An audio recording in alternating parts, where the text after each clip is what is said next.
बिस्मिल्लाहिर्रहमानिर्रहीम। लाखों करोड़ों दुरूदो सलाम मोहम्मद मुस्तफ़ा सल्लल्लाहु अलैहि वसल्लम और आले मोहम्मद पर। मैं हूँ उमर दराज गोंदल। इमरान रियाज एक जुमला बड़ा खूबसूरत पिछले दिनों से कह रहे हैं कि दिल नहीं छोड़ना, लेकिन सूरत हाल ये है कि इसको तहरीक इंसाफ के लिए खुशखबरी कहें, इसको तहरीक इंसाफ की फ़तह कहें, या इसको पाकिस्तान के अवाम की जीत कहें और इमरान खान का और पाकिस्तान के अवाम का कहें। मैं तो इसको यही कहूँगा कि कम अज़ कम इमरान खान के मुखालफीन दिल छोड़ गए। आज इलेक्शन शेड्यूल के मुताबिक कागजात नामजदगी जो है वो आज से जमा होंगे। 20, 21, 22 3 दिन कागजात नामजदगी जमा होंगे। जिन लोगों ने कल कागजात नामजदगी हासिल किए वो आज से जमा करवा रहे हैं। लेकिन मेरे ख्याल से पाकिस्तान तहरीक इंसाफ को ये कागजात नामजदगी जमा करवाने की कोई ज़रूरत नहीं है। अब आप कहेंगे क्यों? उसकी वजह अवाम की सतह के ऊपर मोहरे तहरीक इंसाफ के हक में है। फैसलाबाद, टोबा टैक्सिंग, उनका सर्वे आया है, सरगोदे, कोई ऐसा सर्वे नहीं है जिसमें वाज़े तौर पे लोग पाकिस्तान तहरीक इंसाफ को जितवा ना रहे हो।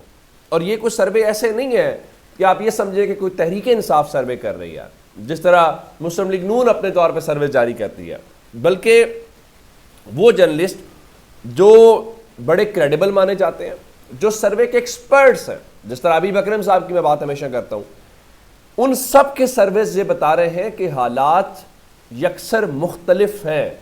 जो टीवी के ऊपर या जो ताकतवर जो है वो पोर्ट्रे कर रहे हैं। अब जनाब फिर इसके बाद क्या सूरत हाल है मैं आपके सामने रख देता हूं। अब रात को उन्होंने किया क्या? आज चूंकि इंतखाबात के हवाले से अब तो शेड्यूल जारी हो चुका है ना, वो इलेक्शन कमीशन जो कहते हैं हम लेवल प्लेइंग फील्ड देंगे, सत्तू पी के सो रहे हैं। और ये फैसला है कि तहरीक इंसाफ को हमने इलेक्शन नहीं लड़ने देना। बेशक इलेक्शन कमीशन शेड्यूल जारी करता रहे, काजी फायज ईसा साहब अदालतों, काजी साहब तो खैर तहरीक इंसाफ और इमरान खान का नाम सुनकर उनको वैसे गुस्सा आ जाता है। अब इंतखाबात को साफ शफाफ बनाने के हवाले से तैयारियां देखें। वो छापा मारा उस्मान डार के घर, वो मियाँ इबादुल हक कस्टडी में है। उसकी वालदा ने कहा मैं इलेक्शन लड़ूंगी, उसके घर कल छापा पड़ा। आज रात क्या हुआ? रात को भावलपुर के अंदर समी चौधरी जो वजीर भी रहे तहरीक इंसाफ और उस्मान बुज़दार के दौर के अंदर, उनकी जानिब से कागजात नामजदगी हासिल किए गए कि वो तहरीक इंसाफ की जानिब से कागजात नामजदगी जमा कराएंगे। तो रात को उनके घर छापा मार दिया गया। उनको छोड़ देते हैं। टोबा टैक्सिंग में उसामा हमजा, मतलब सभी उनकी इज्जत करते हैं। मैंने जो भी अभी तक उनके बारे में थोड़ा बहुत निकाला है, मुझे यही पता चला है कि वो उनके मुखालिफ भी उनकी इज्जत करते हैं। लेकिन रात को टोबा टैक्सिंग में उनके घर में छापा मारा गया है और इस छापे के दौरान N105 से टिकट होल्डर उसामा हमजा को गिरफ्तार सुबह 4:45 बजे पुलिस जो घर का गेट तोड़ के हुई और उनको गिरफ्तार कर लिया गया। अब मुझे ये बताइए कि आप ये गिरफ्तारियां कर रहे हैं और उसके बाद फैसलाबाद में मलिक उमर फारूक जो है उनके घर के ऊपर छापा मारा गया। अब ये जो छापे मारे जा रहे हैं और आप लोगों को उठा के लेके जा रहे हैं, ये बेसिकली पैगाम है कि हम तहरीक इंसाफ को किसी तौर पे इलेक्शन नहीं लड़ने देंगे और आप कागजात नामजदगी हासिल भी करेंगे तहरीक इंसाफ का, तो आप समझ लीजिए कि आपने बहुत बड़ी गलती या बहुत बड़ा ब्लंडर कर दिया। अब इसमें सिकंदर सुल्तान राजा जो है फिर वो कहते हैं नहीं मुझसे इस्तीफ़ा मांगा जा रहा है। ठीक है, सुप्रीम कोर्ट बार ने कहा, कल जो बार्स वाला है वो खुद सवालिया निशान है कि वो अचानक से कैसे एक्टिव हो गए हैं, आखिर कहाँ से उनको चाबी मिल गया। लेकिन उस बावजूद इसके कि ये इलेक्शन कमीशन की आंखों के नीचे, अब ये तो सीधी सीधी बात है कि तहरीक इंसाफ को हम शायद इलेक्शन में हरा नहीं सकते, तो इसका मतलब ये है कि जनाब हमने अब उनको इलेक्शन ही लड़ने देना। मेरे ख्याल से तहरीक इंसाफ इलेक्शन से पहले अवाम में सुरखरू हो गई है और तहरीक इंसाफ जिस तरह से कौम के सामने अपना केस रख रही है कि देखो भाई हमारे साथ ये हो रहा है, हमारे लोगों को गिरफ्तार किया जा रहा है, हमें लेवल प्लेइंग फील्ड, मेरे ख्याल से वो केस अपना जीत चुके हैं। मैं इसीलिए इसको खुशखबरी कह रहा हूँ कि उनको अपने मुखालिफिन का, जो कि बहुत नालायक हैं, उनका शुक्रिया अदा करना चाहिए कि शायद कितनी मुश्किल से वो लोगों को कन्विंस करते हैं कि हमारे साथ क्या हुआ है। तो अब लोग कह रहे हैं कि अब सिकंदर सुल्तान राजा या चीफ इलेक्शन कमिश्नर के अलावा जो बाकी मेंबर्स हैं, अगर वो चारों मेंबर्स 20 इस्तीफे दे दें तो इस हवाले से अब इलेक्शंस नहीं रुक सकते। उसकी वजह यह है कि अब इलेक्शन अपना इख्तियार इस्तेमाल कर चुका है, DROs तैनात हो चुके हैं और कमीशन ने अपने जो इख्तियारात हैं वो कंडक्ट ऑफ इलेक्शंस के इख्तियारात वो इलेक्शन कमीशन सेक्रेटरीट को तफवीज़ कर दिए हैं। अब उस हवाले से अगर किसी का ख्याल है कि वो इस तरह से इलेक्शन रोकेगा तो वो इलेक्शन रोकने वाला कोई जो अमल है वो फ़िलहाल दिखाई नहीं देता।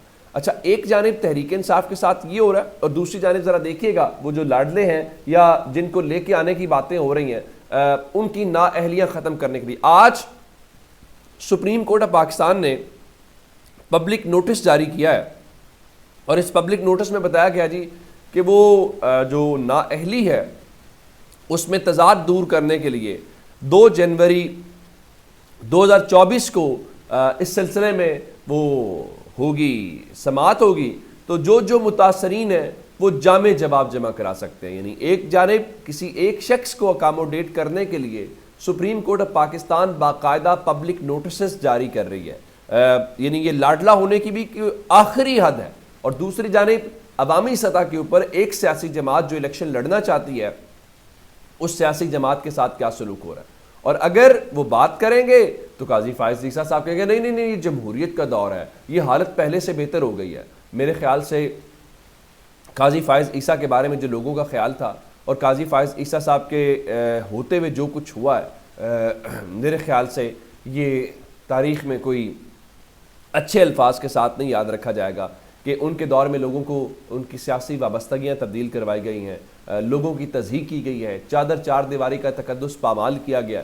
और काजी साहब ने मसला ये नहीं है कि नोटिस लिया या नहीं लिया, वो एक अलग अलमिया है, बल्कि काजी साहब इस सब की वजाहतें देते हुए नज़र आते हैं कि अब हालत पहले से या हालात पहले से बेहतर हो गए हैं, अब जमहूरियत आ गई है। तो मतलब कि वो जस्टिफाई करते हुए नज़र आ रहे हैं, हालांकि ये उनका जो इक़्तिदार का दौर है ये चला जाएगा, ख़त्म हो जाएगा, कोई और आ जाएगा कल को चीफ जस्टिस, लेकिन ये याद रखा जाएगा। अच्छा, आज मैंने आपको बताया था कि साइफ़र के हवाले से जस्टिस मियां गुल हसन औरंगज़ेब के सामने इमरान खान का केस लगा हुआ है, जहाँ पे इमरान खान ने फ़र्द जुर्म समेत मजमूई तौर पर तमाम कार्रवाई को कलअदम करार देते हुए उन्हें इस मुकदमे से डिस्चार्ज करने के हवाले से था। तो मियां गुल हसन औरंगज़ेब ने समाअत शुरू की तो उनका आप अपने आप को अबूरी हुक्म के ख़िलाफ़ इस्तदा तक महदूद रखें, अब मैं हर एतराज़ को तो दूर नहीं कर सकता।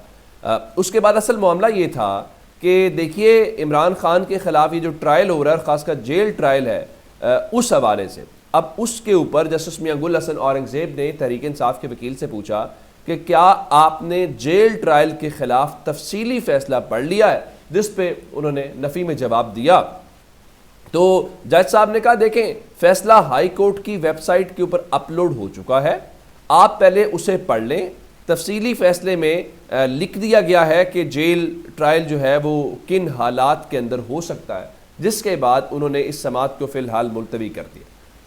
अब वो जो हालात हैं वो हालात क्या हैं जिसके ऊपर जो हुकूमत के नुमाइंदे थे उन्होंने नोटिफिकेशन पेश किया और उनका अब जज साहब तो इमरान खान को इवन इहाते में भी बाहर नहीं ला सकते, तो उसकी कुछ वजूहात या कुछ चीज़ें हैं, ज़ाहिर है वो वजूहात हुकूमत ने सिक्योरिटी की बुनियाद के ऊपर जो है वो कर दिया होगा। यानी आप बाकी सिक्योरिटी के हालात बिल्कुल ठीक है, इमरान खान कहते थे तब कोई सिक्योरिटी नहीं थी, अब आप इवन इलेक्शन कमीशन समेत 6 से 7 अदालतें अडयाला के अंदर लगी हुई हैं, सिर्फ एक डर या खौफ है कि कहीं इमरान खान को बाहर निकाला, इमरान खान ने कोई एक जुमला बोल दिया, वो कैमरे के ऊपर रिकॉर्ड हो गया, तो वो इस वक्त जो टीवी के ज़रिए हर जगह से बयानियाँ बनाने की कोशिश कर रहे हैं उस सब का बेड़ा गर्क हो। हालांकि वो बेड़ा गर्क हो चुका है, इमरान खान अपना केस कौम के सामने भरपूर तरीके से पेश कर चुके हैं। अपना बहुत सारा ख्याल रखिएगा, खुदा हाफ़िज़।